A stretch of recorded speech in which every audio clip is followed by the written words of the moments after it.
नाज़रीन अस्सलाम वालेकुम। नाज़रीन डॉक्टर दानिश प्रोग्राम सवाली के साथ हाजिर है। नाज़रीन, अगर पार्लियामेंट पर कोई आंच आई तो मुल्क के बखिए बिखर जाएंगे। अगर इस निज़ाम को डीरेल किया गया तो मुल्क बाकी नहीं रहेगा। अगर जमहूरियत को चलने नहीं दिया गया तो इस मुल्क की ईंट से ईंट बच जाएगी। अगर आइन को छेड़ा गया तो मुल्क के परखचे उड़ जाएंगे।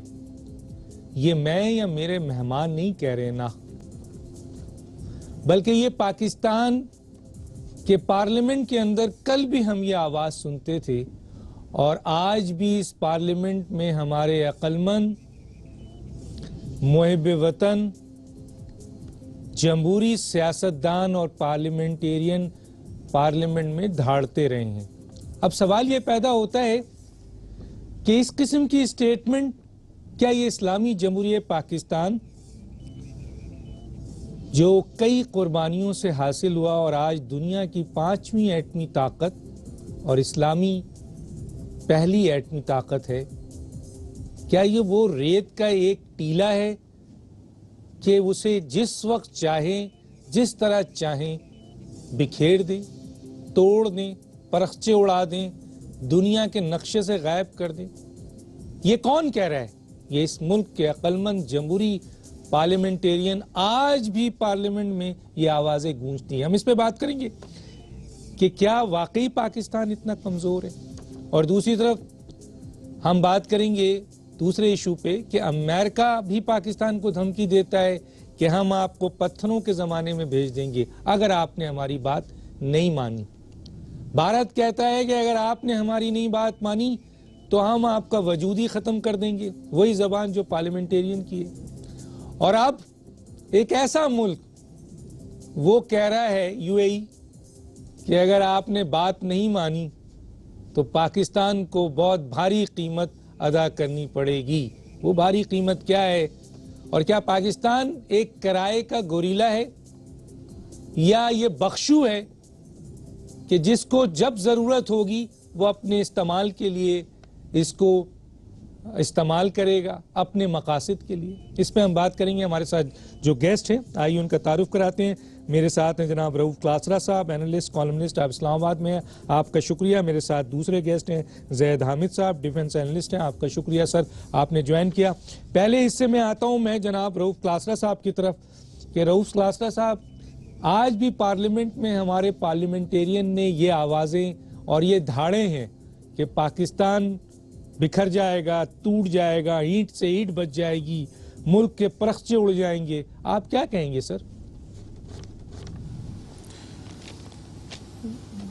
डॉक्टर साहब, दुनिया भर की पार्लियामेंट्स बनाई ही इसलिए जाती हैं कि वहाँ पे डिफरेंट ये व्यूज़ के लोग आते हैं, डिफरेंट उनके आप कह सकते आइडियालॉजीज़ होती हैं, उनकी परसेप्शंस होती हैं, उनके मैनिफेस्टोज होते हैं। और ज़रूरी नहीं होता कि दुनिया का कोई भी मुल्क हो, वहाँ पे रहने वाले लोग एक तरह के सोचते हों, उनकी पॉलिटिकल फिलासफी हो कि ऐसे नहीं होता। मेरा ख्याल है जब ये लोग जाते हैं, मैं खुद पार्लियामेंट में जाता हूँ, कवर करता हूँ, बहुत सारी चीज़ों पे आप कह सकते हैं हमें एतराज़ हो सकते हैं या बहुत सारे लोगों को हो सकते हैं। पार्लियामेंट वो फोरम है जिस पे बैठ के कम से कम आपकी जो अपनी रिजर्वेशंस हैं, आपकी जो वहाँ पे आपकी कुछ शिकायत हैं, आप समझते हैं आपको मार्जिनलाइज कर दिया गया है या आपको पावर में शेयर नहीं दिया जा रहा, आपके वसाइल पे डाका मारा जा रहा है। सो ये तकरीर करना, बातें करना वहाँ पे उनका, मेरा ख्याल है कोई इतना बड़ा अनडेमोक्रेटिक मैं इसको नहीं समझता कि अगर इस तरह की बातें होती हैं, इट डजंट मीन कि पाकिस्तान का उसके बाद खुदा ना खास्ता बिल्कुल वजूद नहीं रहेगा, पाकिस्तान गिर पड़ेगा। और इस तरह की तकरीरें, इस तरह की बातें सिर्फ आज ये पहली दफ़ा नहीं हो रही, माजी में भी इस तरह की चीज़ें होती रही हैं। उसकी मेन रीजनिंग है कुछ, अगर आज ये खतरात हैं, ये यहाँ पे चीज़ें होती हैं। अब दो चार चीज़ें मेरा ख्याल है यहाँ पे हमारे जो नेशनलिस्ट दोस्त हैं पर्टिकुलरली वो ज़्यादा बातें करते हैं कि 18वीं तरमीम के बाद बहुत सारे जो इख्तियारात हैं वो अब सूबों के पास चले गए हैं और सूबों में जो हुकूमतें हैं वो नेशनलिस्ट की हुकूमतें हैं। मैं बलूचिस्तान के हवाले से बात करना चाहता हूँ क्योंकि जिनकी बात आप कर रहे हैं वो तकरीरें जो हैं ज़्यादातर बलूचिस्तान के नेशनलिस्टों ने की हैं, जो पावर में शामिल हैं, जो इस वक्त नवाज शरीफ साहब के उनके पोलिटिकल पार्टनर हैं, वो सेंटर में भी उनके साथ हैं और प्रोविंस में भी उनके साथ हैं। उन्होंने अपने भाइयों को गवर्नर भी लगाया हुआ है, अपने बच्चों को वजीर भी लगाया हुआ है और पावर उनके साथ शेयर की हुई है। सो उनका जब एक आती है, थ्रेट आती है जिसकी बात आप कह रहे हैं, तो थोड़ा थोड़ा सा उस पर कंसर्न तो एक नेचुरली तौर पर आती है, उस पर ये कान भी खड़े होते हैं। लेकिन जो पाकिस्तानी एस्टेब्लिशमेंट से उनकी शिकायत हैं वो बड़ी पुरानी हैं। जिस तरीके का ये माजी के कुछ ऐसे वूंड्स हैं, ऐसी कुछ चीज़ें हैं जिससे वो नहीं निकल पा रहे। मसलन मैं आपको एक छोटी सी बात बता देता हूँ कि बलोचिस्तान के जो वसाइल थे जिस पे वो बात करते हैं और उसकी इम्प्लीकेशंस भी हम देख रहे हैं। हाँ, जब वो अपने वसाइल की बात करते हैं, जो फैसले करने का वक्त आता है वो इस्लामाबाद कर रहा होता है। और मेजर पोर्शन जो है, मैं आपको उनकी सोने की कानों का बता रहा हूँ, या उनका वहां से जितने भी आपके कुदरती वसाइल वहां से निकाले हैं, चाइनीज कंपनी ने निकाले हैं, उसका डाटा यहाँ पे कौमी असम्बली के स्टैंडिंग कमेटी एंड पेट्रोलियम में वहां पे पेश किया गया और मेरे पास डाटा है पूरे का पूरा। अब उसकी सुन लें कि हालात ये है कि वहां पे अगर 100 रुपए की वहां पे या $100 की माइनिंग की गई है, वहां से इन्होंने उनके नेचुरल अगर रिसोर्सेज निकाले हैं, दुनिया में बेचे गए हैं, तो वो 50% वो चाइनीज लेके गए हैं और बाकी जो बचे हैं वो पाकिस्तानी हुकूमत ने ले लिए। बलोचिस्तान को सिर्फ 5% मिलता रहा है, जिनके वसाइल हैं, जिनकी जमीन है, जिनकी धातें हैं, जिनकी चीजें हैं। सो उनकी एजिटेशन इन मामलात पे बनती थी। लेकिन हमने देखा है कि पिछले कुछ अरसे से ये पावर्स उनको दी गई हैं, बलोचों को भी दी गई हैं, पश्तूनों को भी दी गई हैं कि आपके इलाके हैं, आपकी डील्स हैं, आपके मिनरल्स हैं या आपके वसाइल हैं, आप फैसले करें, आपने किसको ये कॉन्ट्रैक्ट देना है नहीं देना, आप आपस में बैठ के करें। बल्कि अब तो वो शिकायतें आना शुरू हो गई हैं कि जिन लोगों को ये पावर्स वहां पे डेलीगेट की गई, अब उन पे करप्शन के चार्जेस लगना शुरू हो गए। अच्छा, पहले इल्जामात लगते थे इस्लामाबाद पे कि इस्लामाबाद का वजीर आजम है, इस्लामाबाद का वजीर खजाना है, इस्लामाबाद का डिफेंस मिनिस्टर है, तो इनकी कोई लाइकिंग डिसलाइकिंग है, ये किस पार्टी को इन्होंने डील करनी है नहीं करनी। अब यही इल्जामात जो है, आपने देखा होगा, याद है जब चीफ जस्टिस इफ्तिखार चौधरी के साहबजादे जो थे, या अरसलान इफ्तिखार, उनको जब वहां नोटिफाई किया गया था, उसमें उनको बनाया गया था प्राइवेटाइजेशन या सरमायाकारी का कुछ मेंबर वगैरह लगाया गया था, तो उनको बाकायदा जब तनकीद हुई तो उन पे तनकीद होने की एक वजह यह भी थी कि शायद उनको ले जाने की रीजन ये है कि कुछ पार्टीज को उन्होंने वो कॉन्ट्रैक्ट देने हैं या वो कुछ अपनी मर्जी के लोग लाना चाहते हैं। सो ये इल्जामात अब बलोच नेशनलिस्टों पे भी लगना शुरू हो गए हैं, या पश्तून जो वहां पे हैं, जो हुकूमत में शामिल हैं, कि ये जितने अपने हकूक के नाम पे बात करते हैं, तो उसमें से अब जो शेडी डील्स इस्लामाबाद पे होती थी, तो सिमिलर शेडी डील्स अब वहां पे आपको क्वेटा में भी अब उसकी रिपोर्ट साहब यहाँ पर लास्टली कमेंट कर लूं, लास्टली जी प्लीज। रऊफ क्लासा साहब, मैं ये सवाल आपसे पूछना चाहूंगा यहाँ पे कि जमहूरियत की तबाही के जिम्मेदार आप हैं, मैं हूं, या ये खुद पार्लियामेंटेरियन है? ये इदारों की जो कमजोरी के जिम्मेदार ये खुद हैं या हम हैं? आइन की धज्जियां ये बिखेरते हैं या हम बिखेरते हैं? निजाम का डीरेल की बात आपने सिर्फ बलूचिस्तान की है। सिंध का एक बहुत अहम आदमी, बल्कि चेयरमैन सेनेट, बताइए चेयरमैन सेनेट को ये जेब देता है कि वो पार्लियामेंट में खड़े होकर कहे कि ये निजाम को डीरेल किया तो ये मुल्क के परस्ते उड़ जाएंगे। मैं सवाल करता हूं, इस मुल्क ने क्या बिगाड़ा है? भाई, आप पार्लियामेंट में बैठे हैं, आप सेनेट के चेयरमैन हैं, निजाम तो आपने चलाना है, कौन डीरेल कर रहा है? ये जो आपके इदारे जी सर मैं अब आपको इस साइड पे आता, बड़ा अहम सवाल है, इसको एड्रेस करने की जरूरत है, जो हम यहाँ पे बैठ के कई शोज में बात भी करते हैं कि जो पार्लियामेंट नहीं समझ पा रही, हमारा पॉलिटिकल जो एलीट है, जिन्होंने कब्जा किया है पावर के, ये मरकज इनके हाथ में है, वो सेनेट हो, इनकी असेंबली हो, वजीर आजम हो, इन्होंने पावर शेयरिंग की है। और जो जरदारी साहब ने डॉक्ट्रिन दिया था कि यार आपस में मत लड़ो, आप आपस में लड़ते हो, एक दूसरे को ताने देते हो, जेलें भेजते हो, स्कैंडल करते हो, उल्टा हम बदनाम होते हैं, हमारे बच्चे रुल जाते हैं, हम मिलकर लूटते हैं। ये जरदारी डॉक्ट्रिन था, ये उनका जरदारी साहब का डॉक्ट्रिन था। और जिसको यहाँ पे अभी भी हम देख रहे हैं कि चल रहा है, जो काम पार्लियामेंट नहीं कर पा रही कि ये अपनी पावर्स को असर्ट करे, अपने ही अकाउंटेबिलिटी शुरू करे। जो सबसे पावरफुल इनके पास लोग बैठे हैं, जिन पे करप्शन के एलिगेशन आ रहे हैं और बड़े मैसेव आ रहे हैं। मैंने कल परसों ही एक स्कैंडल किया है अपने चैनल पे कि इन्होंने गंदम का, देख लें, अगर बात लंबी नहीं हो जाएगी आपके पास ज्यादा, मैं यहाँ लूंगा आपको, जरा मैं कमेंट्स उनसे भी ले लूं, और ये बहुत इंपॉर्टेंट है, आपने गंदम की एक बहुत बड़ी करप्शन को भी ओपन किया है। मैं इस कि लूट मार पे हमारी पार्लियामेंट खामोश है, जहां पे करप्शन की स्टोरीज आती हैं, स्कैंडल आती हैं, जहां पे पॉलिटिशियन खुद इन्वॉल्व हैं, तो वहां कुछ नहीं बोलते। सर, आइन का भी मैं अभी आपसे आगे चल के बात करूंगा कि आइन की भी धज्जियां यही बिखेर रहे हैं। जी ज़ैद हामिद साहब, आप क्या कहते हैं? मुल्क हमारा इतना कमजोर है कि यहाँ पे खड़े होकर ललकारते हैं, मुल्क को तोड़ने की बात करते हैं, और आइन को, जमहूरियत को, निजाम को ये खुद ही और इदारों को खुद ही डीरेल करते हैं। क्या कहेंगे? दानिश, एक बात बड़ी वाज़ेह समझ लीजिएगा, इस पाकिस्तान को अल्लाह ताला ने 50 लाख शोहदा के साए में बनाया है, और इस पाकिस्तान को बनाने में जिस तरह इस पर साया खुदाए जुल जलाल है किसी दुनिया में किसी कुव्वत की ये इस्तात और ताकत नहीं है कि अब इस पाकिस्तान को मजीद तोड़ सके। कायद आज़म ने ये बात फरमाई थी कि ये Pakistan is a fait accompli, it can never be undone. एक ऐसी हकीकत, अजली अब्दी हकीकत है कि जिसको अब तोड़ा नहीं जा सकता। और एक बात ज़हन में रखिएगा कि जो आजाद और जिंदा कौमें होती हैं उनके पास रिटन कॉन्स्टिट्यूशन नहीं होता। ये जो आज वेस्टर्न डेमोक्रेसी आज आपके पास नाफिज है पाकिस्तान में, मगरबी डेमोक्रेसी इंग्लैंड से आप लेकर आए हैं, और इंग्लैंड के पास कोई रिटन कॉन्स्टिट्यूशन नहीं है। वो कहते हैं कि हम ट्रेडिशंस पे चलते हैं, वक्त की जरूरियात के मुताबिक फैसले करते हैं। ये वो चीज है जिसे हमारे दीन में इज्तिहाद कहा गया है। कुरान और सुन्नत सुप्रीम लॉ है, ये कॉन्स्टिट्यूशन में लिखा हुआ है। अब होता क्या है कि इस वक्त जितनी पार्लियामेंट है आपकी, जितने पॉलिटिकल सिस्टम, जुडिशियल सिस्टम और इकोनॉमिक सिस्टम इस मुल्क में चल रहा है, वो बजाते खुद आइन के साथ मुतसादिम है, आइन के खिलाफ है। अगर हम आपसे ये बात कहें, दानिश जरा गौर से सुनिएगा, अगर हम ये बात आपसे ये कहें कि आज पाकिस्तान में हर खाने की टेबल पे सुअर का गोश्त नाउजुबिल्लाह पकाया जाएगा और हर मशरूब शराब तकसीम की जाएगी, तो आपको कैसा लगेगा? आप भड़क जाएंगे। ऐसे कैसे हो सकता है? अगर हुकूमत कानून बना दे कि हम ऐसा करने जा रहे हैं तो इस पर इंसान, पूरी कौम भड़क के खड़ी हो जाएगी। लेकिन ये क्यों नहीं सोचते कि आज पूरे मुल्क का इकोनॉमिक सिस्टम सूद और रिबा पे चल रहा है। ये सुअर और शराब से ज्यादा बड़ा गुनाह है। और यही कंट्रडिक्शन है इस सोसाइटी की, यही इस माशरे की, इस पार्लियामेंट की, इसकी जुडिशरी की और इसके पॉलिटिकल सिस्टम की, कि कॉन्स्टिट्यूशन पे लिखा हुआ है कि कुरान और सुन्नत सुप्रीम लॉ होगा। कॉन्स्टिट्यूशन में लिखा हुआ है कि कोई शख्स जो खयानत करता है, जो नजरिया पाकिस्तान पर यकीन नहीं रखता और जो जानी, शराबी और बदकार है, वो पाकिस्तान की पार्लियामेंट में दाखिल ही नहीं हो सकता। आप ये 2 क्राइटेरिया, 3 क्राइटेरिया 62 और 63 के, और उसके बाद सुप्रीम लॉ कि कुरान और सुन्नत के खिलाफ कोई लॉ नहीं होगा, इसको ये क्यों नाफिज नहीं करते? ये अलमिया यही है कि इनके मफाद इस बात में वाबस्ता है। ये कहते हैं कि पूरी पार्लियामेंट्री डेमोक्रेसी अप्लाई करो, हमें 5 साल के लिए लूटने का मौका दो, लेकिन हम कॉन्स्टिट्यूशन के उस हिस्से पर अमल करेंगे जिससे हमारे मफाद वाबस्ता है, हमारे बच्चों की, हमारी नस्लों के, हमारे जनरेशंस को लूटने का मौका मिलता है। और इंशाअल्लाह, और यही वो लोग आप देखेंगे कि जब जरा इनके मफाद पे जरूरत पड़ती है, ये पाकिस्तान तोड़ने की बात करते हैं, इस किस्म की खुराफात बकते हैं जिसकी आपने अभी मिसाल दी। क्योंकि पाकिस्तान से इन्हें कोई प्यार नहीं है, ये प्लांटेड लोग हैं, बेगैरत लोग हैं।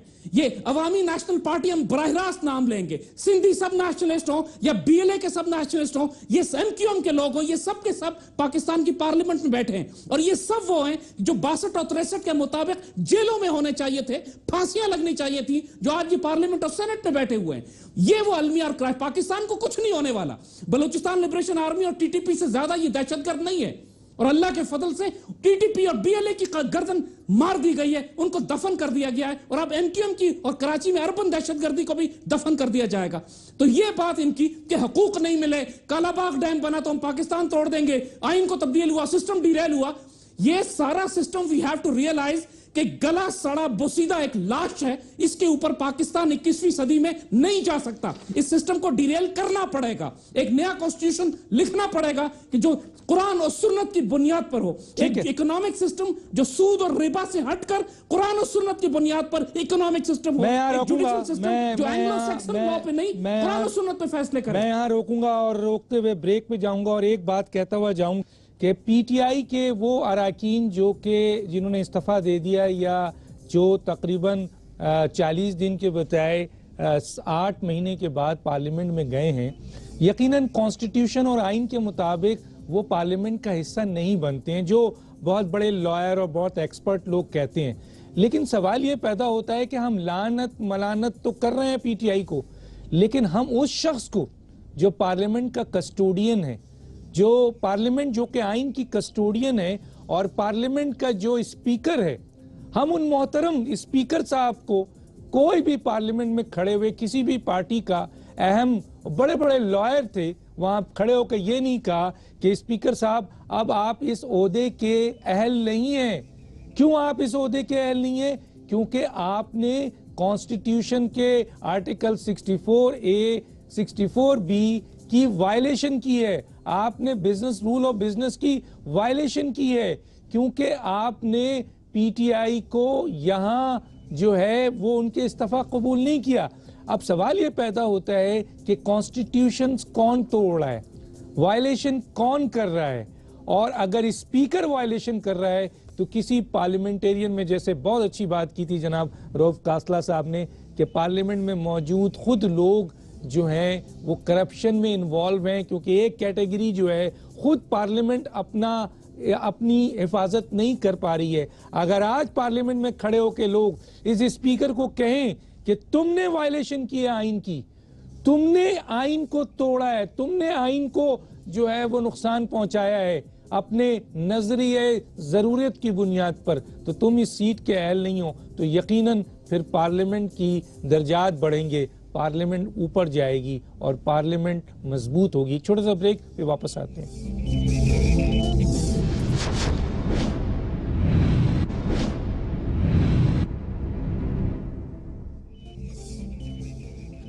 वेलकम बैक नाज़रीन।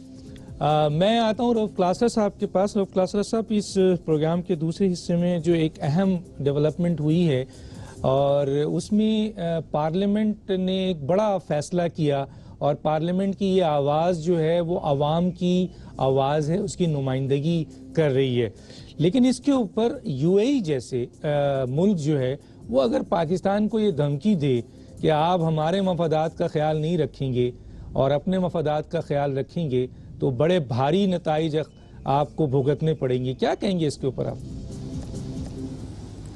डॉक्टर साहब, मैं इस पे बात करता हूँ। जो बात ज़ैद हामिद साहब ने की, मैं छोटा सा उस पर कमेंट करना चाहूँगा। ज़रूर।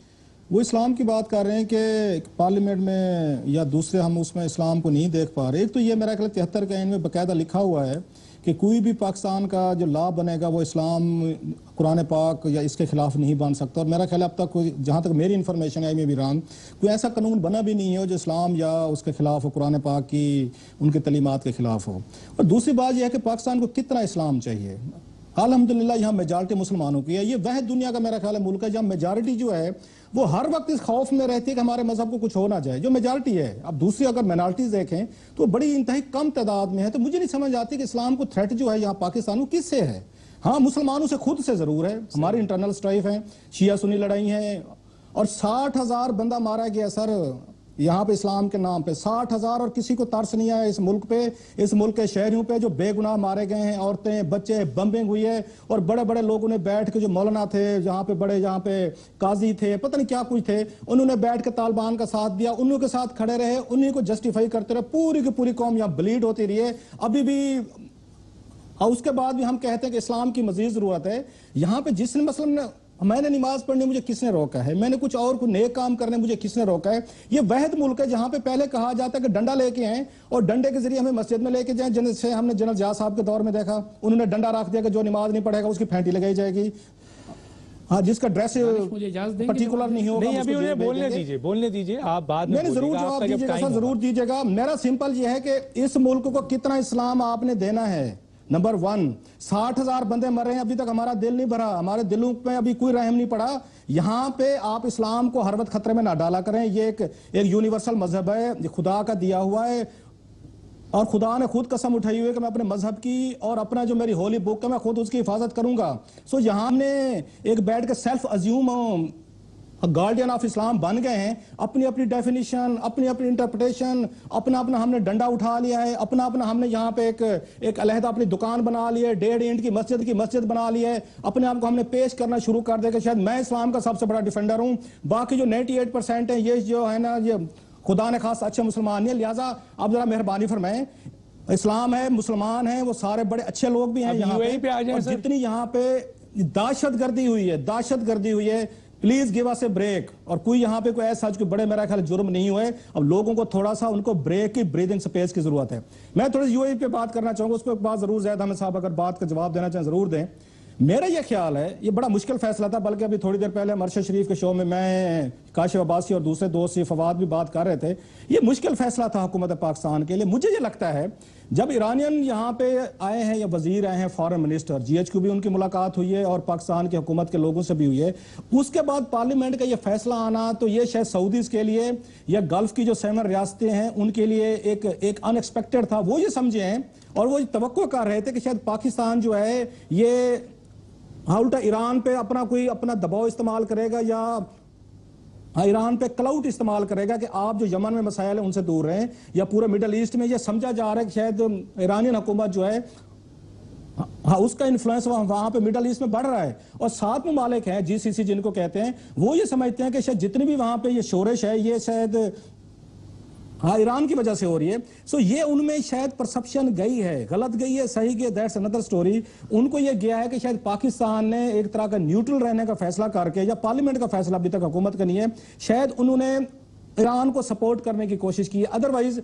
अगर डिप्लोमेटिकली देखा जाए, इतना बड़ा मेरा ख्याल है जो पाकिस्तान को उन्होंने एक तरह का वो किया है, इतना स्ट्रॉन्ग वर्ल्ड एंड मैसेज है, ये मैं नहीं समझता था कि कोई भी फ्रेंडली एक रियासत हो या कोई भी रियासत हो इतने सख्त लफ्जों में वो किसी भी रियासत को धमकी दे सकती है। लेकिन लास्टली, बात लंबी होगी सॉरी, लास्टली ये है कि जो मुल्क आपने जो बख्शू की बात की, जब पूरी दुनिया को पता है कि पाकिस्तान जो है इसको ये फॉर सेल है, $20 अरब जनरल मुशर्रफ साहब के दौर में भी हमने लिए, उसका नहीं पता किसके पास गए, पाकिस्तान वैसे का वैसे खड़ा है।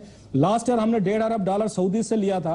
जब आप पैसे लेंगे, जब आप उनसे माल पानी लेंगे, फिर उसके बाद हम अपनी गर्दन को भी अकड़ाएंगे, अपने आप को सॉवरेन कहने की कोशिश करेंगे, तो दुनिया इस बात को डाइजेस्ट नहीं करेगी। इसलिए उनको सऊदीज को भी पता है, दुबई को भी पता है कि पाकिस्तान के हुक्मरानों के सब की सागडार हूँ, जहाँ जरदारी साहब हूँ या यहाँ पे नवाज शरीफ साहब हूँ या दूसरे इनके बच्चों की जदादें वहीं पे हैं, इनके बच्चे वहीं पे हैं, बिजनेसेस इनके वहां दुबई में हैं या लंदन में दूसरे करते हैं। सो उनको पता है कि वो इनको हर्ट कर सकते हैं। और उनके लिए बड़ी शॉकिंग चीज होगी कि जो हमारे यहाँ रहते हैं और आके हमारे मुआशरे से या दूसरी चीजों से फायदे उठाते हैं, आज हमें आंखें दिखा रहे हैं। ठीक है सर, मैं यहाँ रोकूंगा क्योंकि मैं जरा जैद आमिर साहब को भी टाइम दे दूं इन इधर केस। जी जैद आमिर साहब क्या कहते हैं जनाब इस पे? देखिए दानिश, जहां तक यमन के क्राइसिस का ताल्लुक है, पाकिस्तान की पार्लियामेंट ने जो प्रिंसिपल्ड फैसला किया है, मुझे इसमें जाती तौर पर कोई शुबा नहीं है कि कौम के साथ फौज का मिजाज भी यही था। पाकिस्तानी फौज आर्बिट्रेशन का, मसालिहत के बारे में, और पाकिस्तानी पार्लियामेंट ने भी यही अल्फाज दोहराए हैं। और जहां तक यूएई का ताल्लुक है, उन्होंने गुस्सा सिर्फ पाकिस्तान के खिलाफ नहीं इजहार किया है, तुर्की के खिलाफ भी बात की है, क्योंकि तुर्की ने भी अब पाकिस्तान और ईरान के साथ मिलकर यह बात की है कि हमको मुसालिहत का रास्ता इख्तियार करना चाहिए।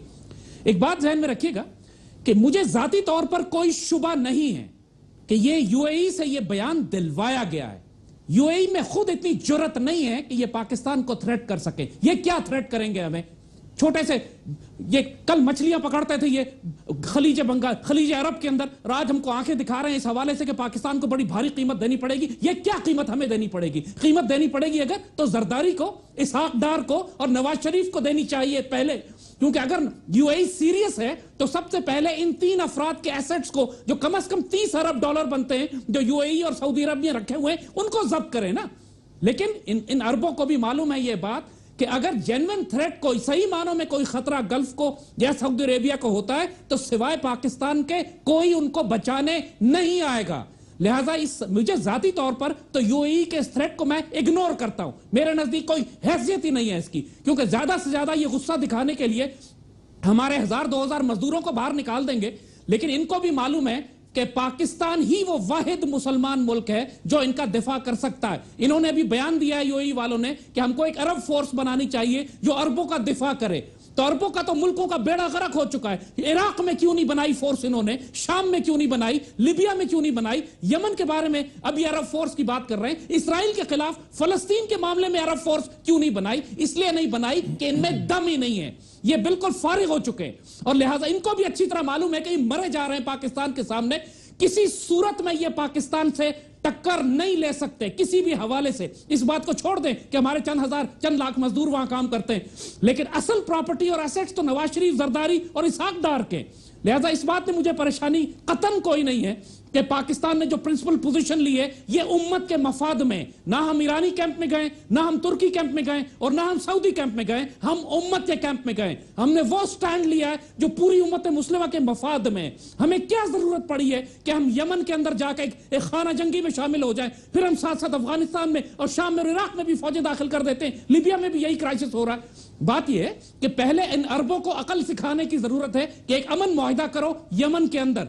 यमन में एक मर्तबा अमन मुआहिदा हो जाता है तो हम एक मल्टी नेशन मुसलमानों की पीस कीपिंग फोर्स लेके जा सकते हैं, इसमें कोई हर्ज नहीं है। लेकिन पहले मुआहिदा हो, पहले एग्रीमेंट हो, सीज फायर हो, यह तय कर लिया जाए कि वहां पावर शेयरिंग किस तरह की जाएगी, और फिर पाकिस्तान उसके अंदर जाके अपना एक कलीदी किरदार अदा करे दीगर मुसलमान मुल्कों के साथ मिलकर। ज़ैद आमिर साहब, जिस तरह क्लासरा साहब ने कहा, और मैंने एक प्रोग्राम पूरा पेश किया था बख्शू के हवाले से, क्योंकि पाकिस्तान के सियासतदानों ने पाकिस्तान को बख्शू बना के रखा, किराए का एक जो है मुल्क बना के रखा, और ये दुनिया में जाकर सबके मसाइल हल करता रहा है, और उसके मसाइल को जो है आज पाकिस्तान अकेले इन दहशतगर्दों से लड़ रहा है, कोई उसको सपोर्ट करने को तैयार नहीं है। मेरा सवाल यहाँ पे ये है कि ये ब्लैकमेलिंग जो पाकिस्तान से की जा रही है, वो वहाँ के जो लोग वहाँ पे लेबर काम करती है उसको थ्रेट दिया जा रहा है, और यकीनन पाकिस्तान को जो थ्रेट इसलिए भी मिलता है क्योंकि हमारे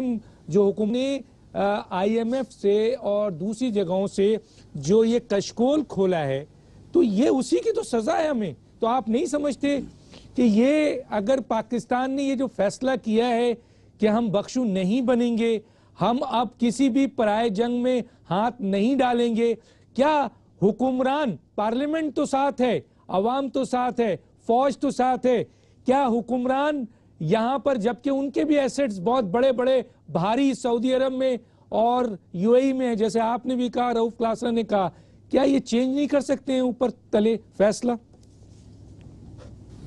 देखिए, एक बात बिल्कुल वाज़ेह है दानिश कि इन हुक्मरानों में अब कोई इख्तियार और ताकत नहीं रह गई है।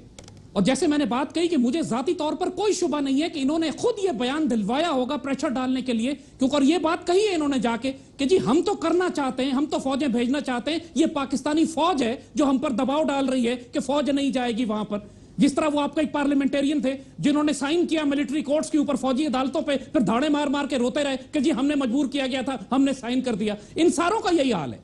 इस पार्लियामेंट के पास कोई ना कमर की हड्डी है, ना इज्जत है, ना गैरत है, ना शर्म है, ना हया है, इसमें कुछ बाकी नहीं बचा इसके अंदर। और ये सारे लोग, जिस तरह आपने कहा कि अपने मफादात के लिए धमकियां देने पे आ जाते हैं कि हम मुल्क तोड़ देंगे, मुल्क का बेड़ा गर्क कर देंगे, सिर्फ इसलिए कि अगर हमारे सिस्टम को डिरेल किया गया। तो मुझे इस मामले में कोई परेशानी की बात नहीं है, कौम को फिक्र करने की जरूरत नहीं है, UAE की इस धमकी की कोई हैसियत नहीं है। सऊदी अरब इस बात को रियलाइज करता है, और सऊदी अरब गल्फ कॉर्पोरेशन के अंदर GCC में सबसे बड़ा मुल्क है, सबसे बड़ा डोनर है, और उसको थ्रेट है इस वक्त सबसे ज्यादा। ये UAE को और बहरीन को, गल्फ को, कतर को तो कोई खतरा भी नहीं है। खतरा अगर बात करते हैं तो सऊदी अरब की बात सऊदी अरब करता है। उसके लिए तो ऑलरेडी पाकिस्तान ने, उसके लिए तो ऑलरेडी पाकिस्तान ने पहले ही कह दिया है कि सऊदी अरब इंच की दिफा किया जाएगा। मैं एक ब्रेक पे जाऊंगा नाज़रीन, और फिर ब्रेक के बाद आकर फिर मजीद हम बात करते हैं इस इशू पे।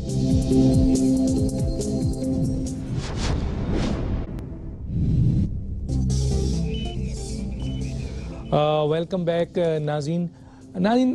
ये जो निज़ाम डीरेल करने की बात करते हैं, आप देखते हैं कि जी पाकिस्तान के बड़े बड़े लोग जो लोग बड़े बड़े लोग हैं, वो पाकिस्तान को क्या टैक्स देते हैं, और इनकी अरबों और खरबों रुपए मुल्क से बाहर हैं।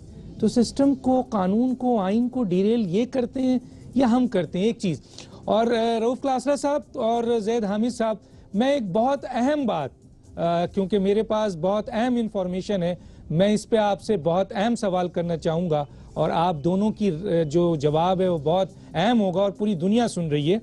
कि मेरे पास ये इंफॉर्मेशन आई है कि हुकूमत पाकिस्तान ने पहले सऊदी अरब से कमिट किया कि हम अपनी फ़ौज और हर चीज़ आपको भेजेंगे। वो इस बात पे नहीं नाराज़ हैं कि आपकी पार्लियामेंट ने ये फैसला किया है, वो इस बात पे नाराज हैं कि आपने हमसे वादा किया और वादा खिलाफी किया। अब आप इस पे क्या कहेंगे रऊफ क्लासरा साहब? ये बहुत अहम रिसोर्सेस है जो मैं आपके सामने पेश कर रहा हूँ। मेरे डॉक्टर साहब, आप कह रहे हैं तो आपके जैसे आपका अपने सोर्सेज हैं, आप उनकी बुनियाद पर कह चुके हैं। जो इम्पोर्टेंट चीज़ थी वो आपने देखी होगी कि जब पार्लियामेंट में ख्वाजा आसिफ साहब जो हैं, उन्होंने इस पे डिबेट शुरू की, तो उन्होंने बाकायदा सऊदी अरेबिया की तरफ से जो विश लिस्ट थी वो पेश की हाउस में, जिसमें उन्होंने कहा जी सऊदी अरब ने हमसे कहा कि हमें आपके जहाज़ चाहिए या हमें आपकी एरियल सपोर्ट चाहिए। आपके हमें नेवी की सपोर्ट चाहिए और आपके ग्राउंड के ट्रूप्स चाहिए। बाकायदा उन्होंने पार्लियामेंट में खड़े होकर कहा। इसका मतलब ये है कि इनकी कुछ ना कुछ अंडरस्टैंडिंग उनके साथ हुई है, उसके बाद ही ये पार्लियामेंट में है। मैं जाती तौर पर समझता हूँ, में भी रंग मेरी असेसमेंट है, आपके सोर्सेज बिल्कुल पक्के होंगे।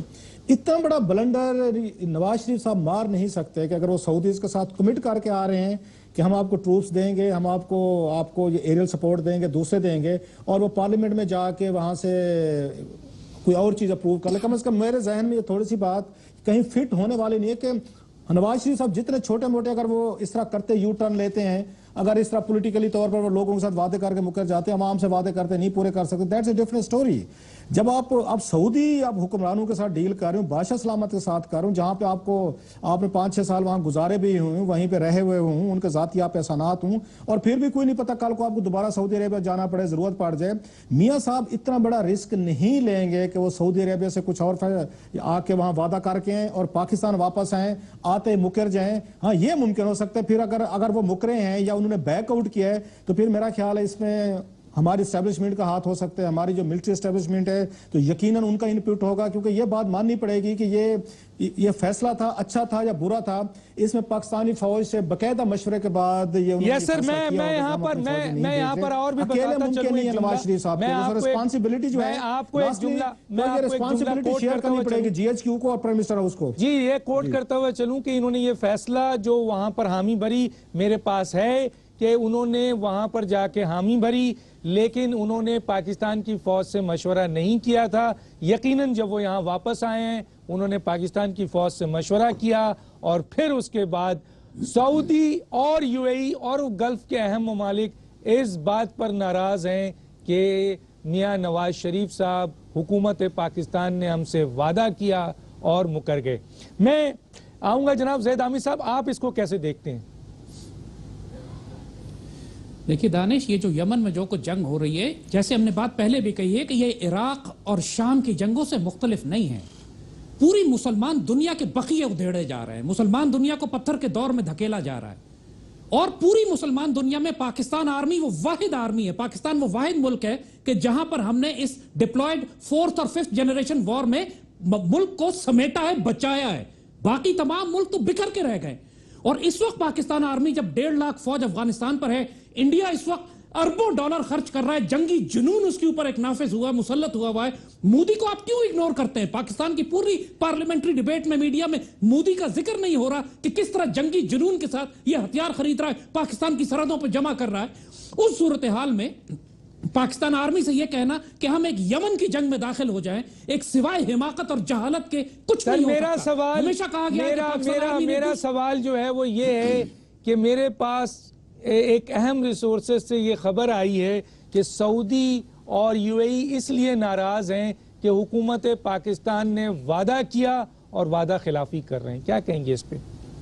देखिए, I totally agree with you. मेरी भी यही इंफॉर्मेशन है, मेरी इंटेलिजेंस सोर्सेज, मेरे वसाइल दोस्त जो मौजूद है, उन्होंने भी यही बात कही है कि नवाज शरीफ, इसहाक डार और जरदारी राजी हो गए थे, एग्री कर चुके थे, लेकिन उनको यह अंदाजा, बिकॉज ये अरबों को, सऊदियों को नाराज कर ही नहीं सकते, इनके 30-40 अरब डॉलर की इन्वेस्टमेंट वहां रखी है। लेकिन वो ये भूल गए कि पाकिस्तान आर्मी इस वक्त फैसले कर रही है, मुल्क की जितनी भी डिप्लोमेटिक और सिक्योरिटी फॉरेन पॉलिसी है, ये पाकिस्तान आर्मी कंट्रोल कर रही है, खास तौर पे 16 दिसंबर के बाद। आपने अफगानिस्तान में देखा कि अफगानिस्तान में जाकर जिस तरह टीटीपी के खिलाफ ऑपरेशन हुए, अमेरिकन को मजबूर किया गया, अफगान आर्मी ने पहली मर्तबा टीटीपी के खिलाफ फौजी कार्रवाइयां की।